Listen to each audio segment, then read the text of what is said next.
eu não tenho dúvida que quem eu sou hoje, com 33 anos, vem muito de ter perdido o chão aos 20.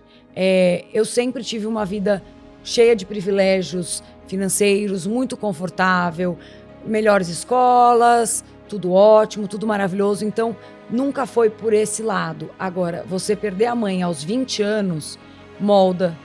E eu sei que eu só me tornei essa pessoa forte, independente, fazedora por causa disso. Foi um aprendizado. Vem comigo.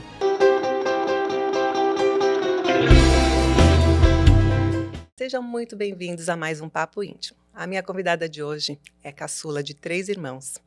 Ela cresceu num ambiente onde o universo da moda e do empreendedorismo eram parte do dia a dia. Sua paixão pela cozinha surgiu na infância, floresceu na juventude quando ela começou a compartilhar receitas caseiras nas redes sociais. E hoje ela não é apenas uma influenciadora de muito sucesso, mas também é empresária à frente da Doce Aquarela, uma marca de confeitaria artesanal que se tornou um case de sucesso. Fora que a animação dela e o astral é contagiante. Seja muito bem-vinda à minha casa, Marcela Tranchesi. Obrigada, Sandra, que delícia de convite, de apresentação. Eu sempre fico emocionada e falo, adorei essa apresentação, vou ficar ouvindo para...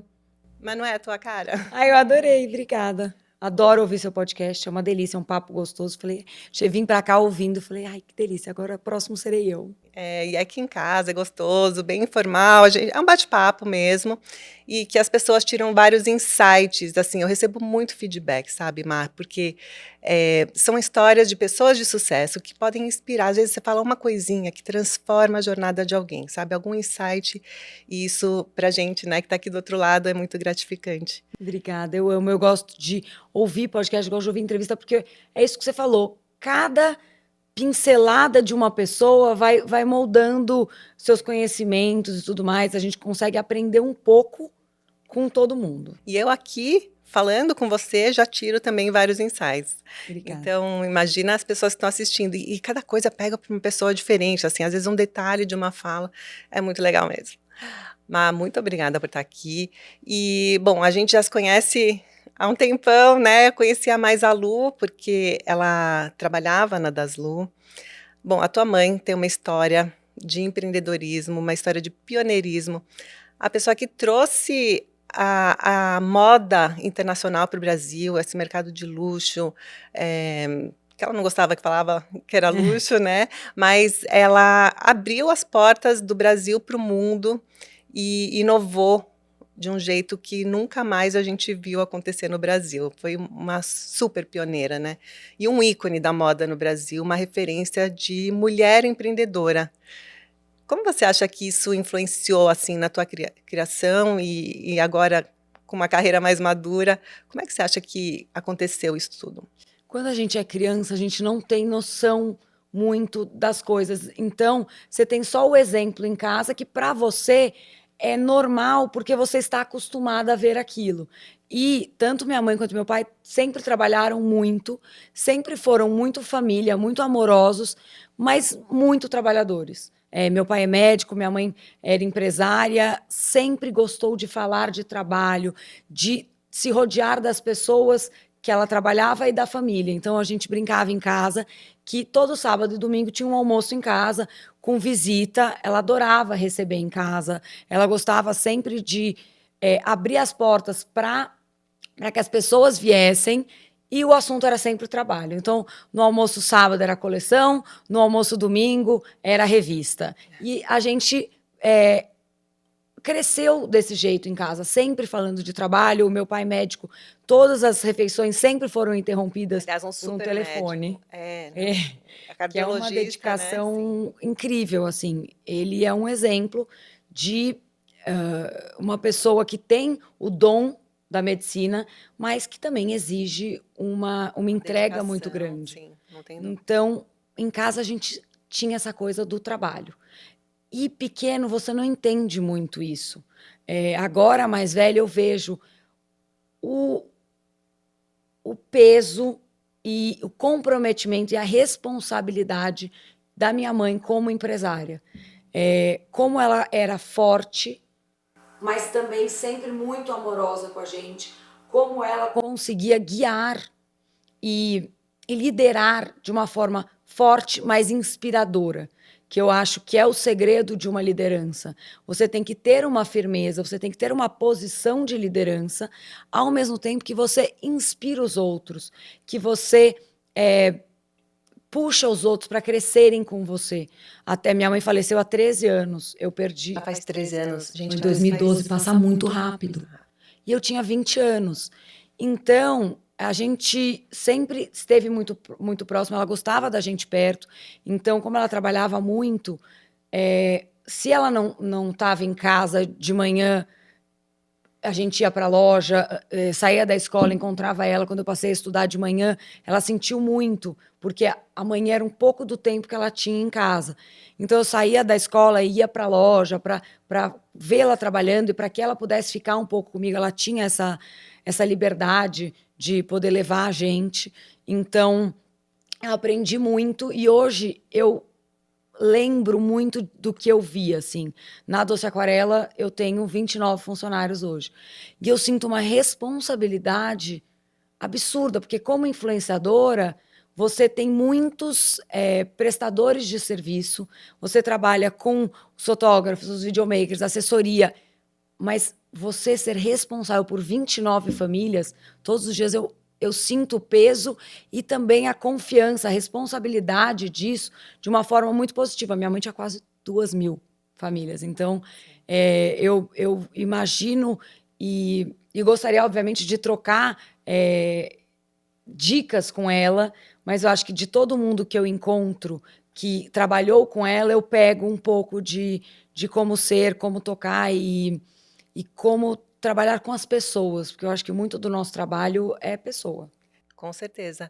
A Lu trabalhou com ela um pouco, né. Trabalhou. Eu tive uma reunião com ela, que a gente ia colocar um corner da roupa lá dentro, no final acabou não dando certo, mas, bom, primeiro, assim, para as pessoas que, eh, não conhecem a trajetória dela, a história da Daslu, se você puder dar uma pincelada, porque quem olha para você hoje, muitas meninas mais novas, que têm você como uma grande referência, né, bom, um super case de sucesso, a Doce Aquarela, mas não sabem da onde vem essa energia toda e essas referências que você está falando. Ela transformou uma boutique de bairro pequena num império da moda de luxo no Brasil. Conta um pouquinho da trajetória. A minha avó, acho que na década de 50, com uma amiga, quis fazer uma boutiquezinha de roupas. E aí, naquela época, não era bem Mulher visto trabalhar, a mulher trabalhar, era visto como um marido que não está conseguindo prover para a família. Ela era casada, meu avô, né, tomava conta da família. Então, elas começaram como um hobby para também ajudar os outros. Então, elas faziam muitas doações, era uma coisa que tinha um charme, mas também era muito ligado à caridade. Ela não era uma mulher forte, sozinha, que precisava fazer funcionar, mas ela queria trabalhar. E aí, minha mãe, na adolescência, ali com os seus 18 anos, começou a trabalhar na loja. Ela, as amigas da faculdade, as colegas da escola e tudo mais, pegou gosto por aquilo. Quando a minha mãe tinha 27 anos, se não me engano, minha avó faleceu e minha mãe passou a tocar a loja e aí passou a trabalhar de forma mais forte, com essa ideia mais comercial e tudo mais. Trazia as outras marcas, que tinha muito moda brasileira no Rio, então trazia as marcas do Rio e tudo mais. Quando abriram as importações, ela falou, vamos trazer essas marcas todas. Isso já foi ali em 89, 90. Então, ela trouxe, foi apresentar o Brasil para todas as grandes marcas de moda que a gente conhece hoje.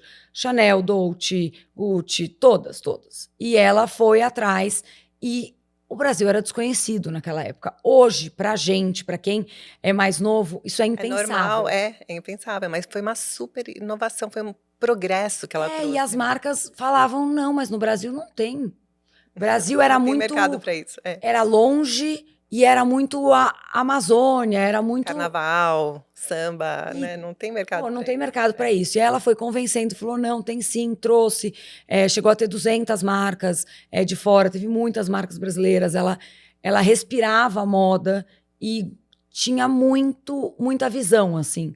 Então, quem viveu esse momento sabe que o que a gente tem hoje de imagem do Brasil lá fora, no mundo da moda, Graças a Eliana. Começou com Isso a aí. semente da minha mãe, e eu acho que a gente hoje tem uma moda brasileira maravilhosa, uma imagem lá fora, realmente uma importância financeira para as grandes marcas de luxo muito relevante, que começou naquela época, e hoje, 35 anos depois, É é verdade. incrível. Mas sabe que mesmo antes dessa história da importação e de trazer as marcas, a Daslu já era um fenômeno, já era um super case, era uma loja, uma boutique de luxo. Ela conseguiu fazer com que uma loja de roupa se transformasse num Lifestyle. lifestyle, Sim. isso.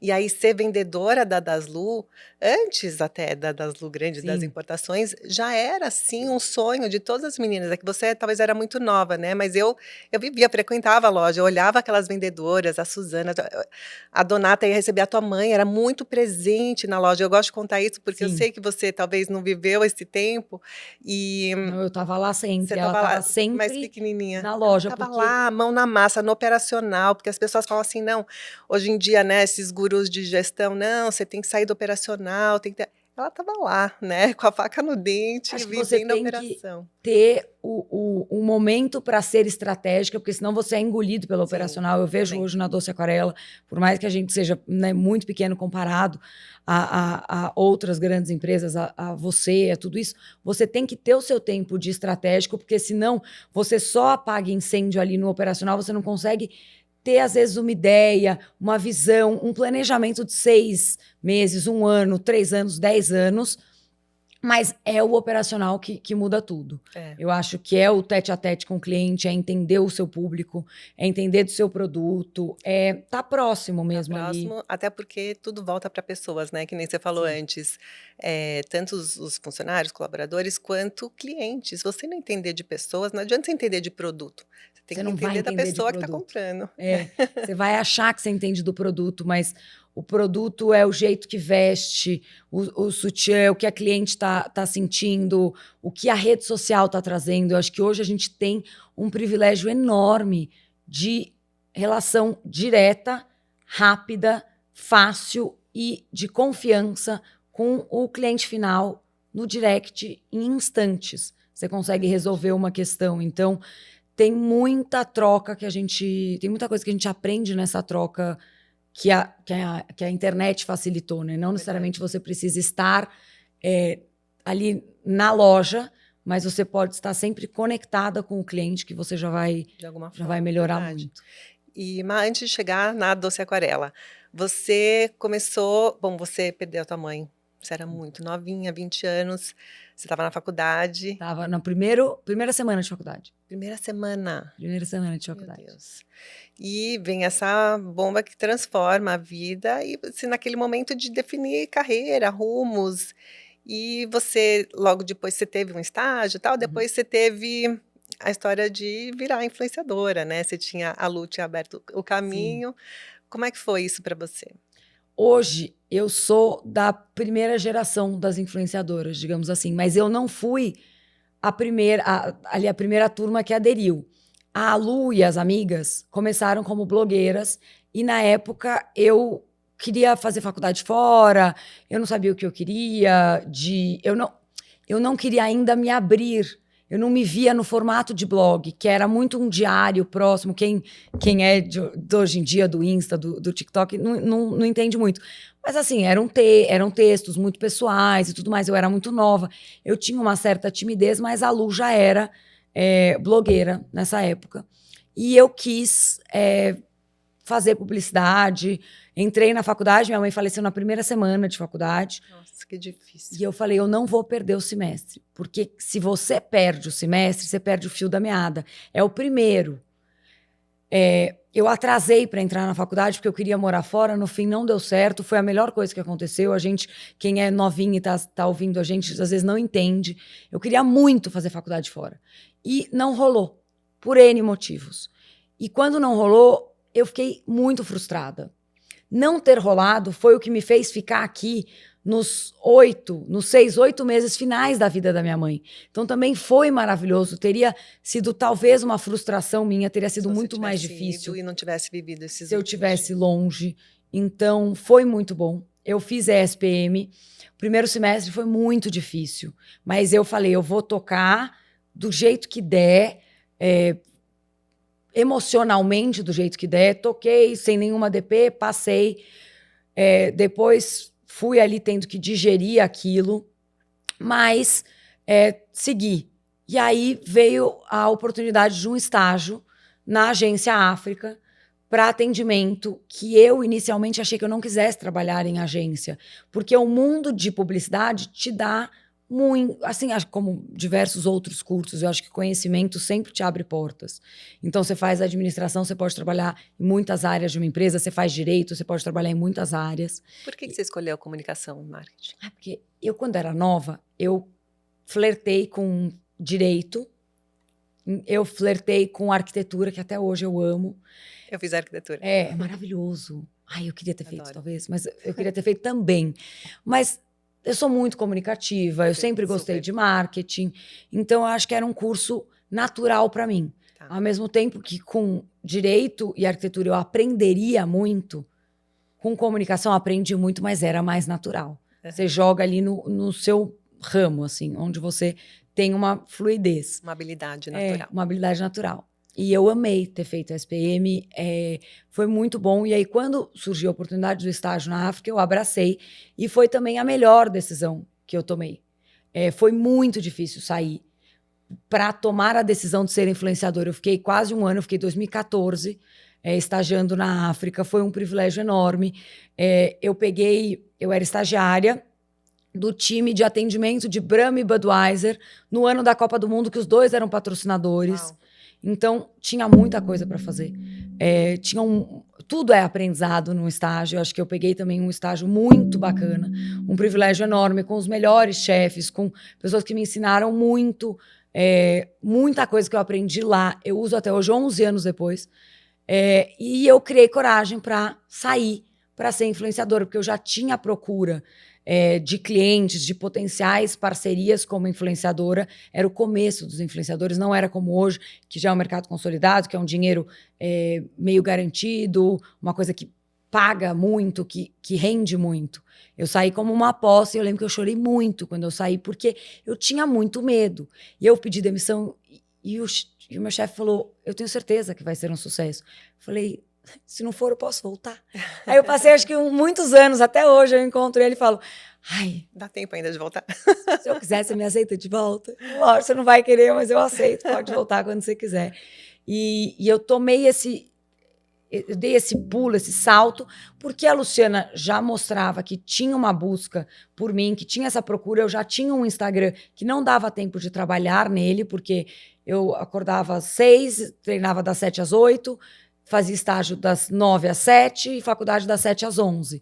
Então, o dia era muito cheio, tinha as oportunidades de eventos, com certeza. Muitos eventos seus eu não pude ir nessa época, porque realmente não tinha tempo.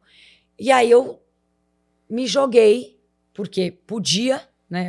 Eu tinha as condições de me jogar, mas me joguei no mundo da influência quando estava no começo. Então, foi muito bom. Isso foi em 2015. E é empreendedorismo, porque você largar um emprego, um salário fixo, para se arriscar numa aventura, que você não sabe. Você sabe que tinha uma demanda, Mas isso já é um conforto, mas você não sabe se um mês vai ter menos, vai ter mais, você não sabe o que vai dar. Na época tinha muita permuta. Sim. Então, hoje em dia, eu acho que os cachês são melhor estabelecidos, O mesmo para mercado uma amadureceu. mesmo para uma micro influenciadora, para uma UGC, você já tem ali valores fixos. Ele amadureceu, ele profissionalizou. Naquela época não era assim. Era um almoço pelo look, era um evento, era um post, como é que era? Era banner, mas também já estava começando o Snapchat, então estava entrando os vídeos, tinha muita oportunidade de criação de conteúdo. Então eu me joguei ali, obviamente, vindo com uma segurança financeira. Eu morava com meu pai, eu não precisava pagar aluguel, eu não precisava pagar conta, eu precisava que fizesse sentido. Eu não estava ali bancando uma equipe e tudo mais, do nada. Eu ia fazer sozinha até que desse certo. Mas eu tinha essa segurança que Sim. tornou possível o vou me aventurar aqui. E você já namorava com o teu atual Já marido, namorava com o Rodrigo. Rodrigo, e você casou nova, né? Faz quanto tempo você já tá casada? Não, eu não sou casada há tanto.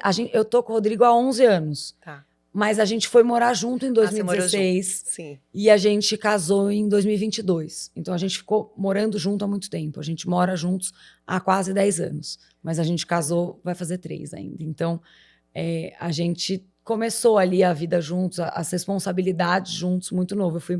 Eu fui morar sozinha, né? Morar com ele com 24.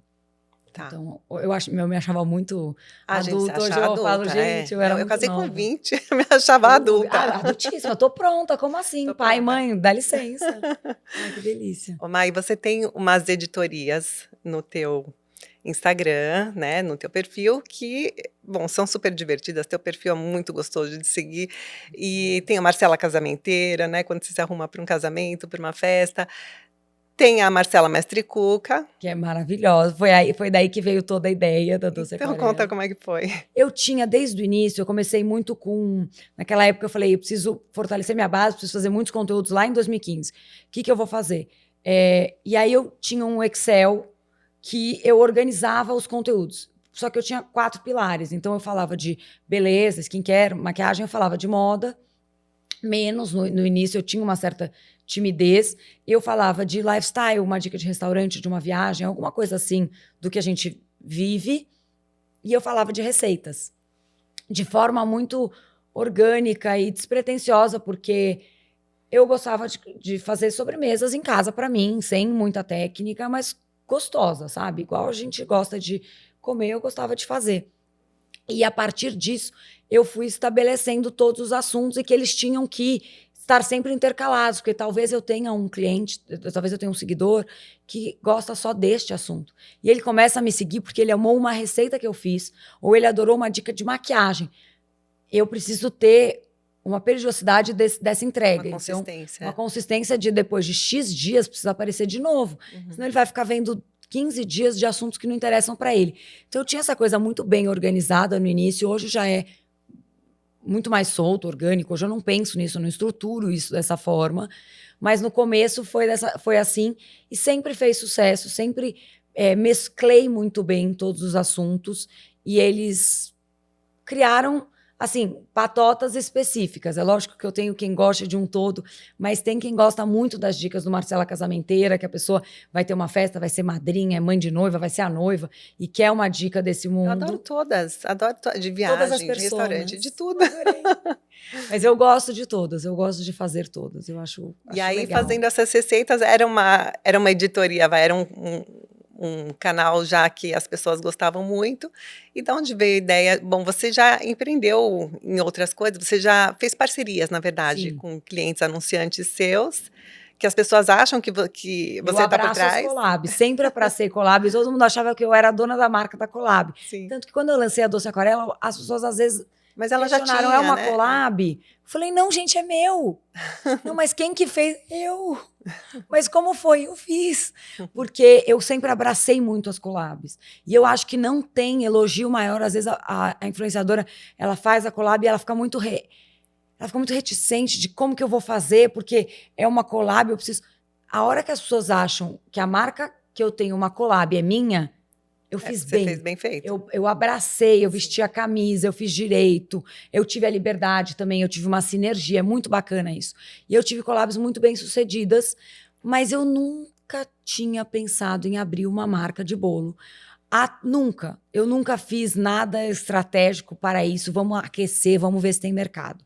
Na pandemia, eu tive os contratos de publicidade pausados ali em março, abril, e eu me vi dentro de casa sem agenda nenhuma. E eu sempre fui muito pautada pela agenda, porque sempre foi um norte muito bom para mim, de disciplina, de rotina, de comprometimento, de entregas. Sempre deu muito certo para mim. E eu não tinha agenda nenhuma. É porque quando você é autônomo, você tem que se organizar numa agência, porque senão você acaba não produzindo. Quando aparecer, né? eu faço. Quando dá, você não. precisa... Sim. Né, faz muita diferença para quem é autônomo, para quem está começando. E eu não tinha nada. Eu só tinha essa angústia da pandemia, do lockdown, do ficar em casa sem saber. A gente tinha muito medo, a gente olha para trás, passaram 5 anos, a gente não sabia como ia ser, né? E eu já morava com o Rodrigo, o meu marido trabalhava no mercado financeiro, trabalhava num banco de investimentos, tinha a agenda dele muito bem estabelecida, então ele tinha o dia dele muito bem ocupado, e eu acordava, resolvia as coisas de casa e ficava o resto do dia muito angustiada. Eu lembro que eu passava horas com a minha irmã no telefone, que também estava angustiada na casa dela, e eu falei, bom, eu vou ser útil, porque como eu não tenho mais postagem nenhuma obrigatória aqui, estruturada para fazer, eu vou eu mesma criar aqui a minha grade de publicidades não, né, de postagens orgânicas, para que eu seja útil. Porque eu tenho um conteúdo que é útil nesse momento, eu tenho um conteúdo que vai me ocupar e vai me distrair, vai ser terapêutico para mim. E eu voltei a fazer as receitas. Eu já tinha 5, 6 anos de receitas, então eu fui resgatando todas essas receitas, fazendo de novo, trazendo novas. Eu postava quase dia sim, dia não uma receita. Eu lembro que tinha um horário que batia sol no meu terraço, que era um momento bom para fazer o take final da receita, cortando o bolo e puxando ali a fatia. E eu combinava, eu tinha que cortar o bolo e puxar a fatia, então eu combinava com meu marido.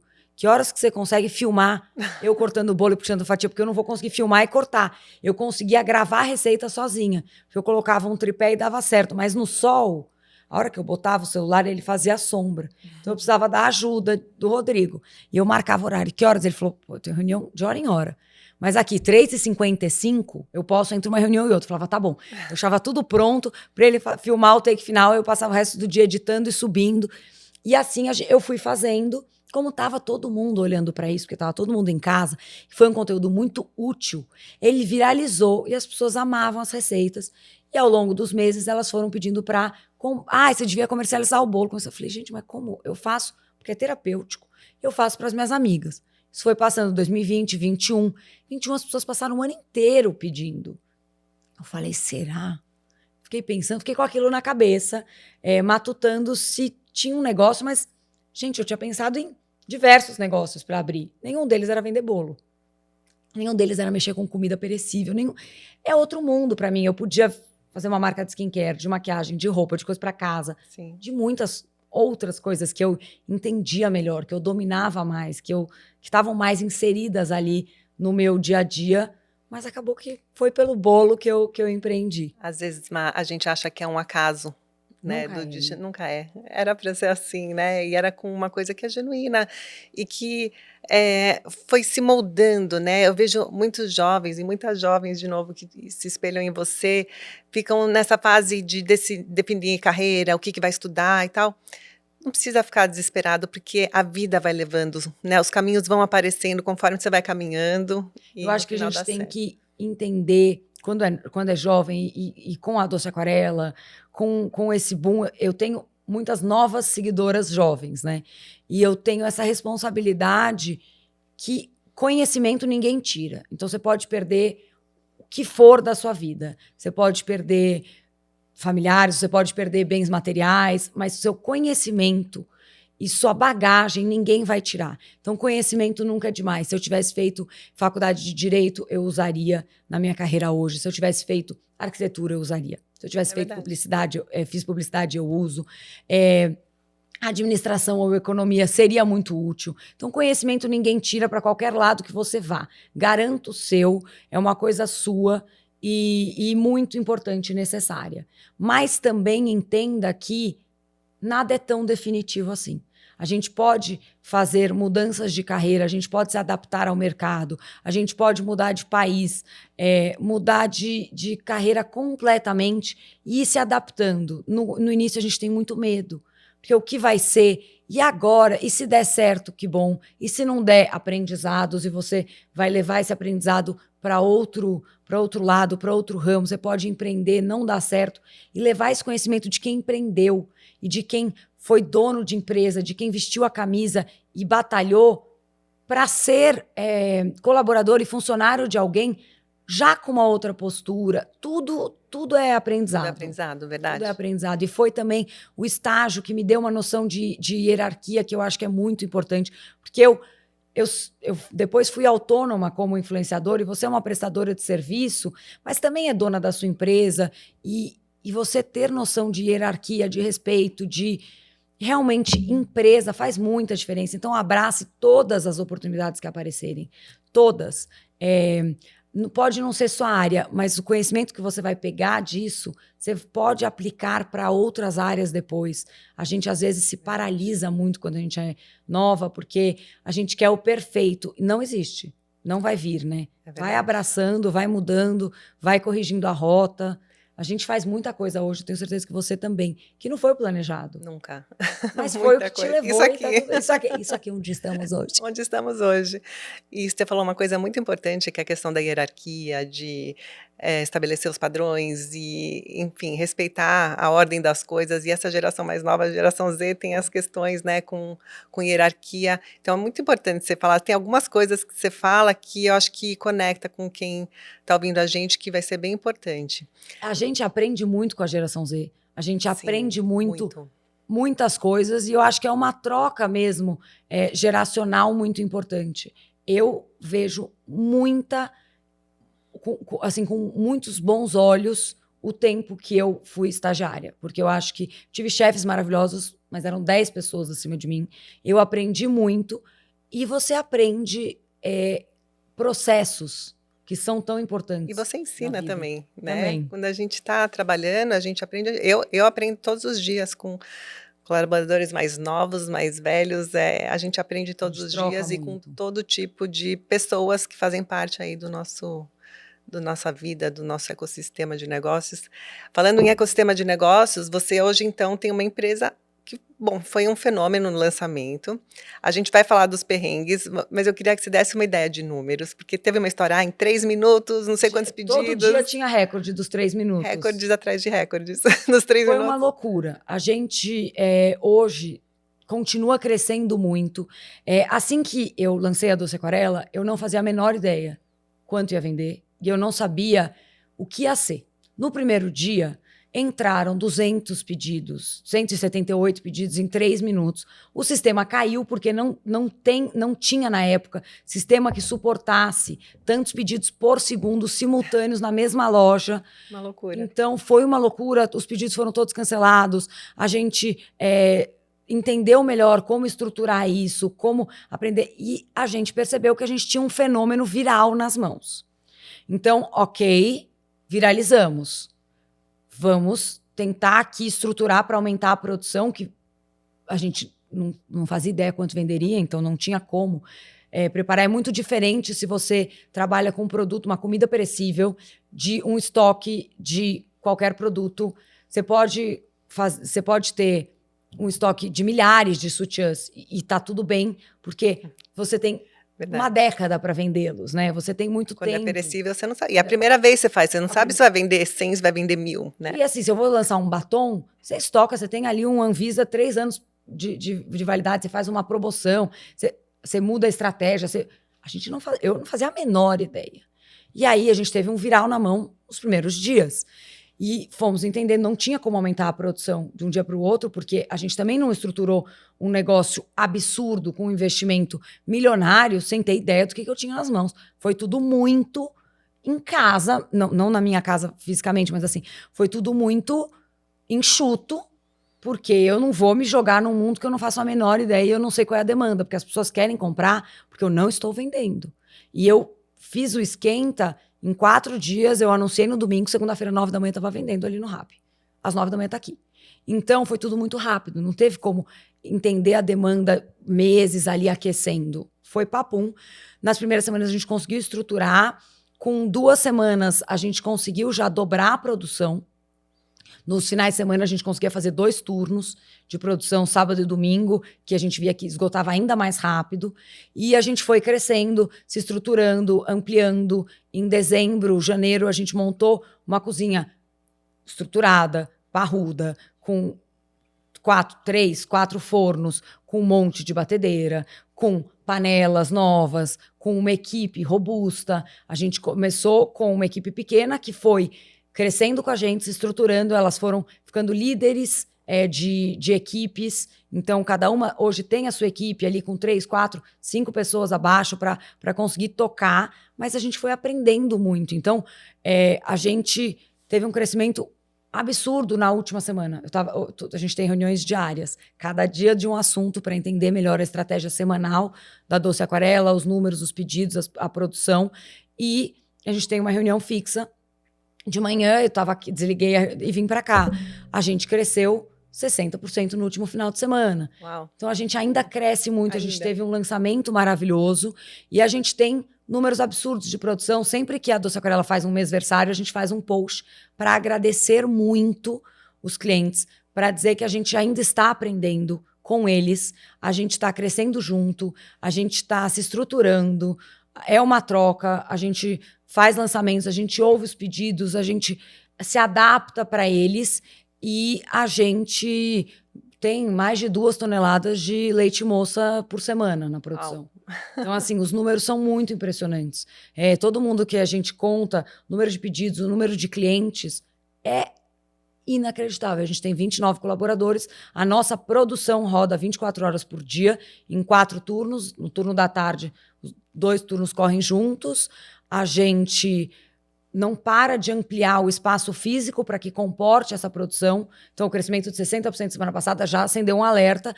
Acho que a gente está ficando pequeno. A gente vai conseguir crescer um pouco mais aqui. Como é que a gente vai estruturar os processos?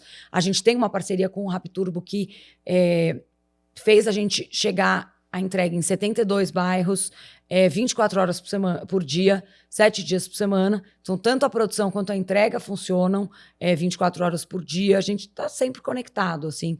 É um mundo muito novo e que nos dá muita alegria. A gente passou de um viral que a gente não sabe. Ok, viralizamos. Temos uma demanda incrível, mas Será quanto que é tempo vai durar? sustentável?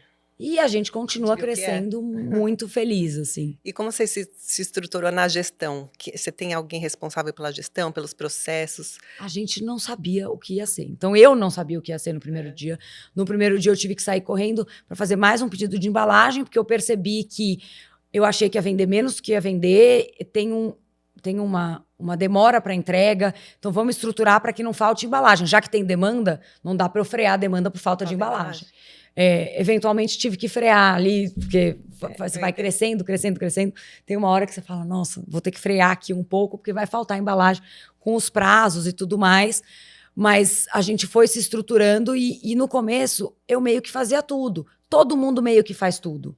Porque você é um time enxuto, de uma empresa que tinha potencial para crescer, então falta braço. Você faz tudo. Eu lembro que eu acordei de madrugada na primeira noite, porque eu fiquei com medo de faltar a base do bolo inteiro. Não, a base a gente tem. O que a gente precisa correr atrás é a caixa, a embalagem da fatia. Então, correr atrás da embalagem da fatia. A gente foi estruturando com uma equipe operacional. A gente tem uma equipe de produção que também consegue já estruturar isso para que cada área tenha um dono, cada área tem um responsável. Eu ainda participo de todas as áreas e pretendo continuar dessa forma, porque eu gosto de estar envolvida, eu sei todos os números, eu sei quanto que a gente vai produzir hoje, quanto que vendeu ontem, eu sei as quantidades de insumos, eu sei também o planejamento de marketing, a gente já está, eu tô estruturando como vai ser o próximo lançamento, a gente tem essa troca muito boa e ainda tivemos que estruturar para que fosse um crescimento possível. Eu não conseguiria estar crescendo tanto e tão bem se fosse só eu tocando. Acho que Você não tem uma tem equipe como. boa, mas você que está em cima de cada...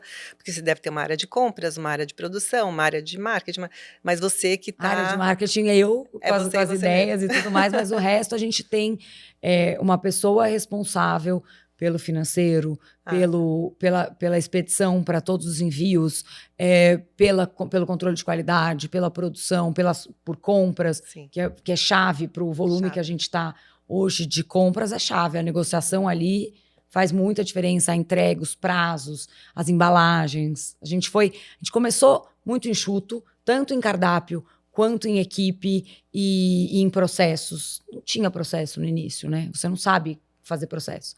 E hoje a gente já se estruturou nos processos, na equipe, compras, tudo melhor organizado para fluir e para dar mais certo, né? E a empresa é só sua? Eu tenho sócios minoritários Ah, você de tem. produção e de administrativo que Legal. vieram depois, exatamente para tornar possível. Uhum. Mas muita gente achou que alguém do ramo Tem que me tá por trás, ofereceu uma royalties para lançar a minha marca de bolos. Não, eu lancei a minha marca de bolos e depois, com a demanda, incluí sócios. Eu tenho 2 sócios minoritários para tocarem esses pontos de produção e financeiro para que fosse sustentável, para que eu pudesse crescer. Acho que às vezes a gente tem essa ideia do quero ser 100% dona do negócio.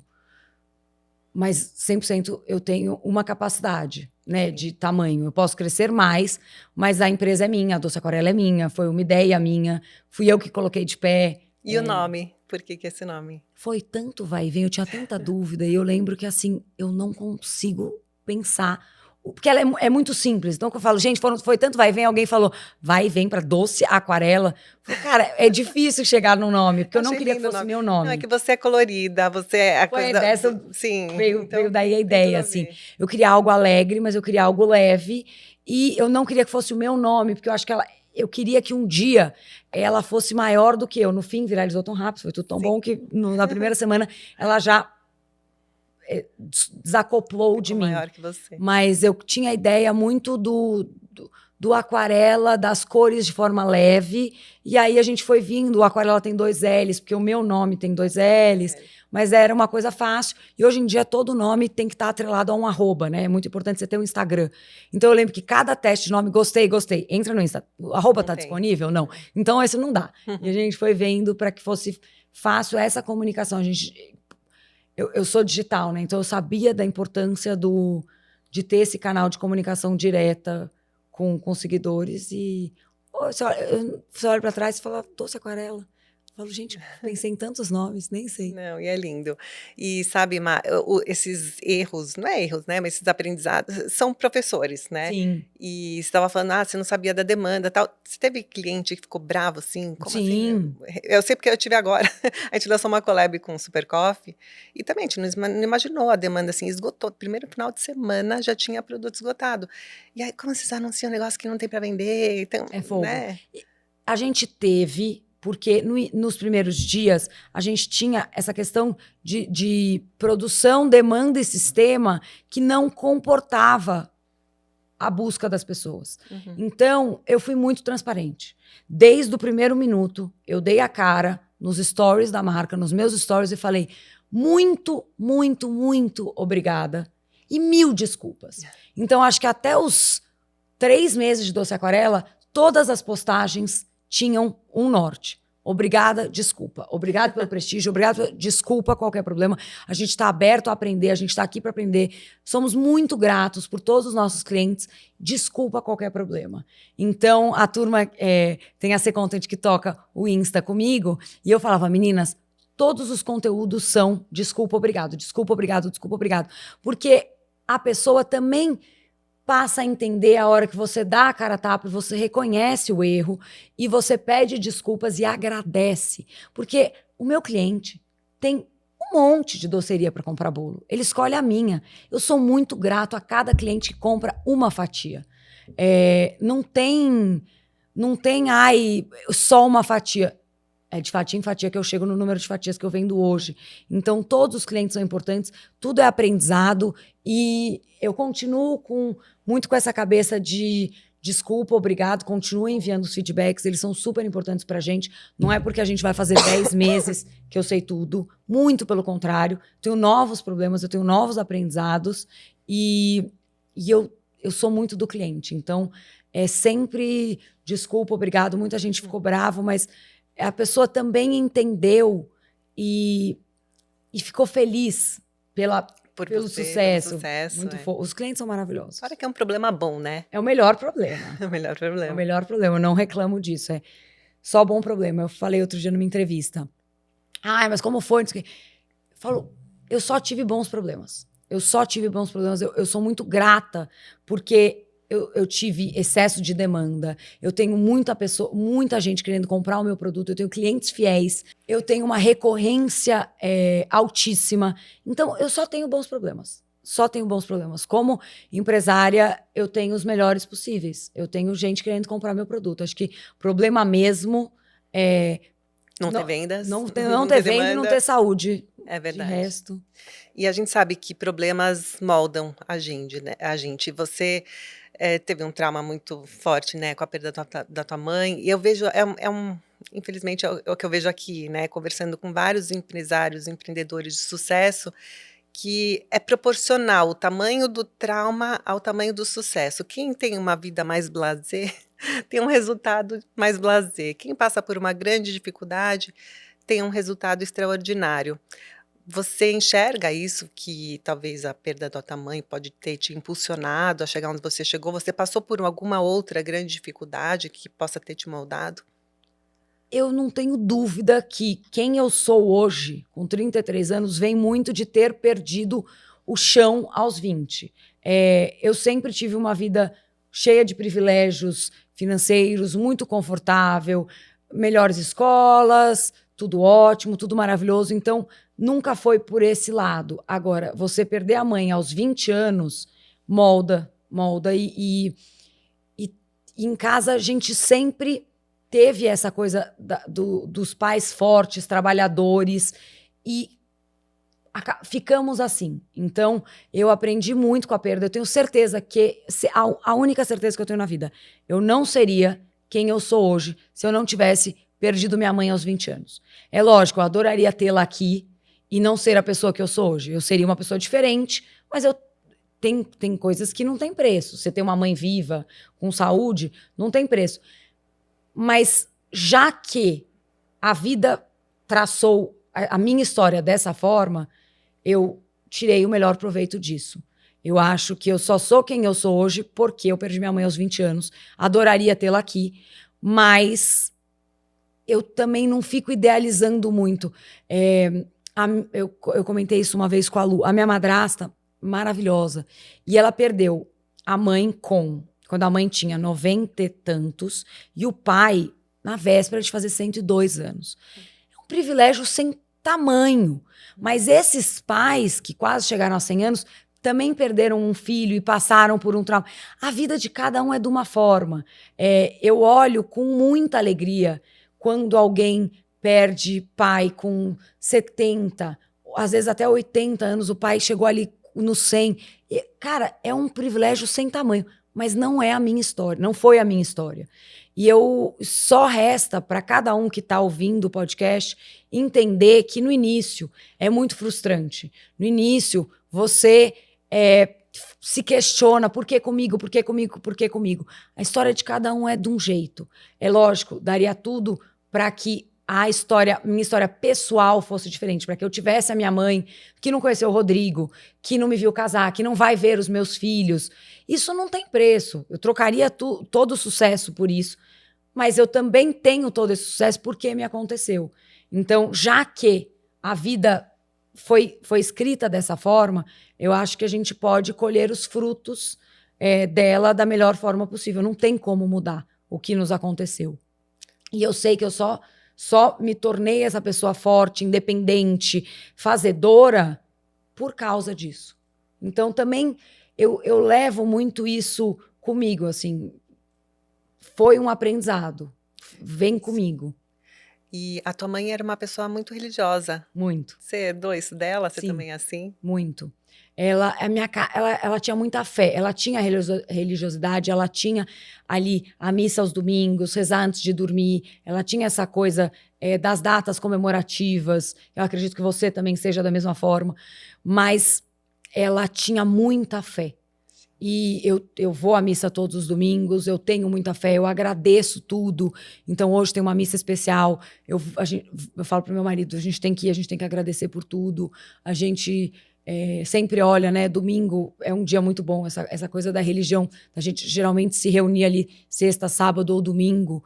Você consegue olhar para trás, ver o que aconteceu. Eu acho que tem muita coisa para agradecer. Mesmo Na hora, eu fazia muito um exercício na pandemia, que a gente ficou bem doido em casa, que algumas seguidoras me lembram, que era a listinha da gratidão. Uma vez por semana, eu fazia uma listinha mental, não era nem escrita, do que eu era grato. E eu era grata. Aí você começa pela minha saúde, pela saúde do meu marido, pela saúde do meu pai, por ter uma casa, porque tem gente que está sem comida, tem gente que está passando um aperto. Na hora que você vê tudo que você tem, que já está meio garantido, e você deixa de contar como gratidão, porque você tem aquilo, e você começa a pensar as pessoas que dariam tudo para ter o básico que você vê como um plano de fundo. Você começa a fazer o exercício da gratidão e você percebe que a lista é interminável. Porque você vai do mais básico até o mais grandioso, você fala, eu preciso agradecer. Eu tenho muita fé, eu agradeço muito tudo, eu acho que tudo vem com um propósito. Então, ali na missão da Doce Aquarela, a gente tem os clientes, a gente tem a equipe, a gente tem os fornecedores, é tudo muito entrelaçado, é tudo muito pelas pessoas, agradecer sempre a saúde, ter essa conexão que faz a gente valorizar mais o que a gente tem. Hoje em dia, em tempos de rede social, às vezes a comparação, e você vê que as pessoas não estão mais felizes tendo mais coisas, porque tem sempre alguém que tem mais. Tem sempre alguém que um ponto que você valoriza, o da pessoa é melhor. Mas um ponto que a pessoa queria ter seu, ela não tem. Então, a gente está sempre numa comparação doida que a gente precisa praticar mais a gratidão para te dar aquela sensação de conforto e de estar inteiro, sabe? A gente vai ficando doido. Fora que em tempos de rede social também é tudo muito superficial. E quando você tem uma fé, uma crença muito forte, algo que te traz para o chão, né? Te conecta e acho que te faz valorizar o que realmente importa. Te faz olhar para dentro mesmo. Eu acho que fé, você pode não ter uma religião, mas eu acho que fé ajuda muito. Verdade. O meu marido não era uma pessoa religiosa quando a gente se conheceu. E ele foi batizado, católico, mas nunca teve o hábito de ir à missa. Ele é uma pessoa muito prática, objetiva, cética, mercado financeiro, números e tudo mais. Então, para ele, essa coisa mística da religião, do estamos pedindo para quê, o quê, mas não vai vir à toa se eu não correr atrás. Falei, não, você pede, você tem fé e você corre atrás, que tem que encontrar trabalhando, tem que encontrar buscando. Tem aquela brincadeira que Deus mandou a canoa, falou, não, Deus está vindo me buscar. Aí Deus mandou um barco, não, Deus está vindo me buscar. Aí mandou um helicóptero, não, é Deus que está vindo me buscar. Pô, eu mandei todas as formas, você não abraçou. Poxa, eu tava lá, então ele foi aprendendo comigo isso, e hoje a gente vai à missa todos os domingos. Hoje ele percebeu o poder da fé, da religião, e para mim fez muito bem também, porque também me faz essa companhia, me puxa. Eu acho que ter fé e ter religião, quando você tem mais alguém para ir junto, ajuda muito. O casamento é isso, é parceria. Eu tava falando isso outro dia. A gente se complementa e um vai pegando do outro. Do outro. É a decisão mais importante da sua vida. Porque é a pessoa que mais vai te influenciar, é a pessoa que você mais vai ouvir, é a pessoa que mais vai te moldar, porque é a pessoa que você vai mais trocar. Verdade. E planos para o futuro, tanto na vida pessoal quanto para a Doce Aquarela? Eu acho que os melhores possíveis. Assim, a gente foi atropelado por um sucesso que eu jamais planejei, que de verdade, eu não sonhava.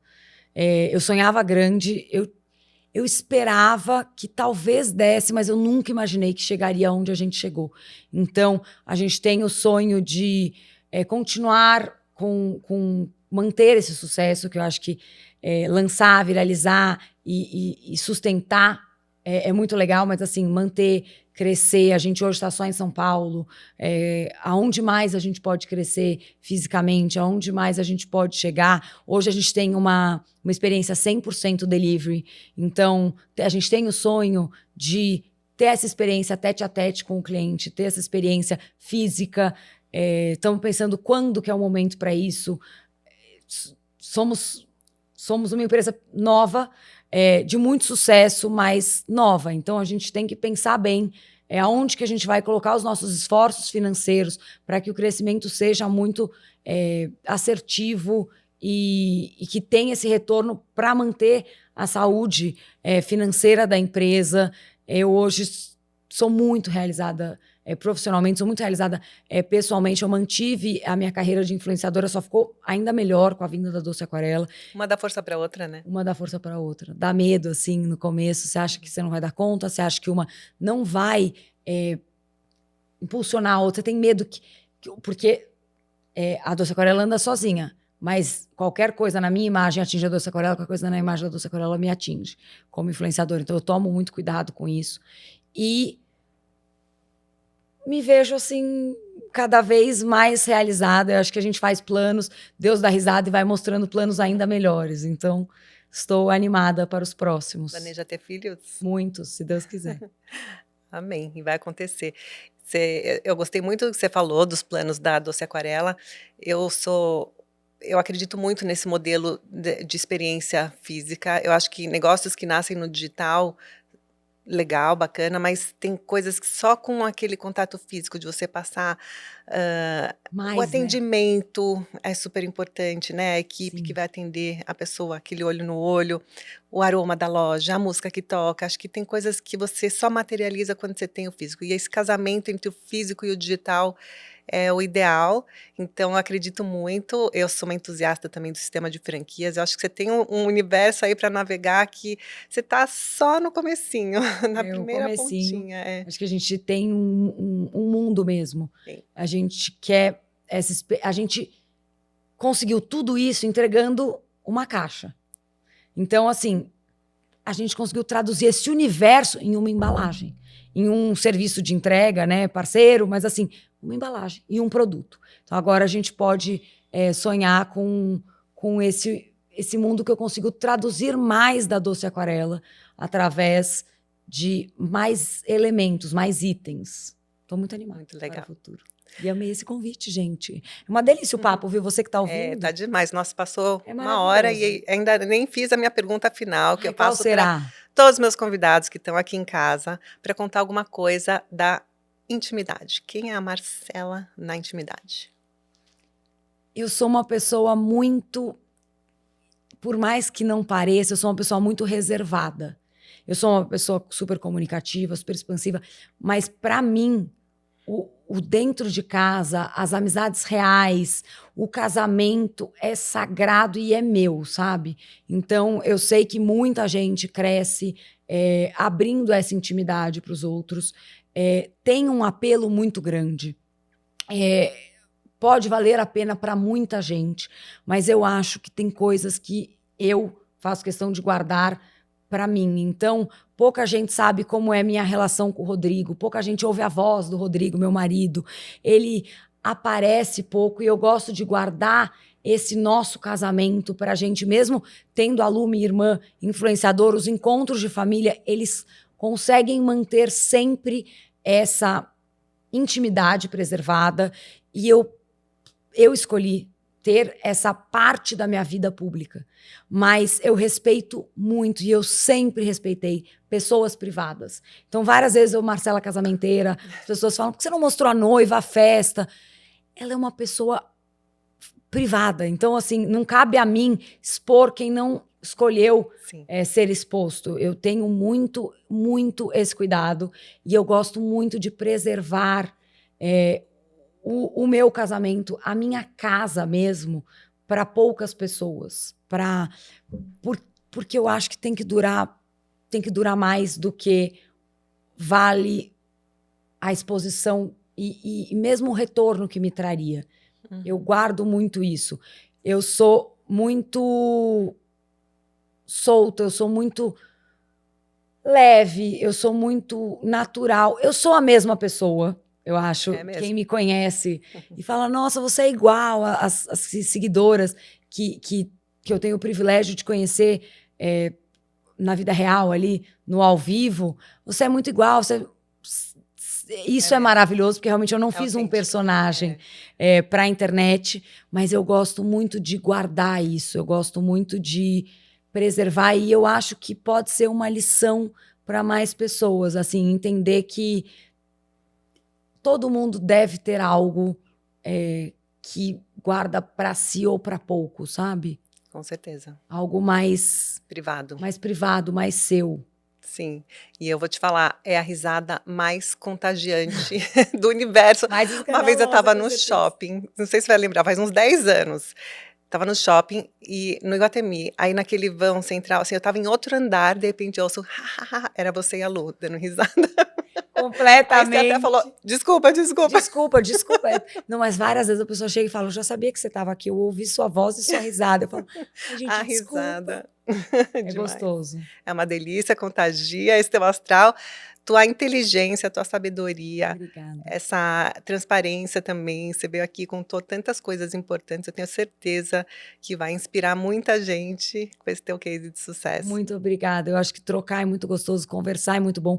Quando eu recebo um convite, eu nunca acredito que eu realmente tenha algo, porque eu falo: "Gente, tanta gente interessante para Sandra, Imagina, o que você eu vou ainda é ensinar?". Mas humilde, modesta. não, eu acho que cada pessoa, a gente tem que ter essa modéstia pra gente, mas cada pessoa pode pincelar um pouco e pegar alguma parte. O papo foi uma delícia, eu Foi fiquei muito muito bom. honrada, é uma delícia estar aqui, obrigada.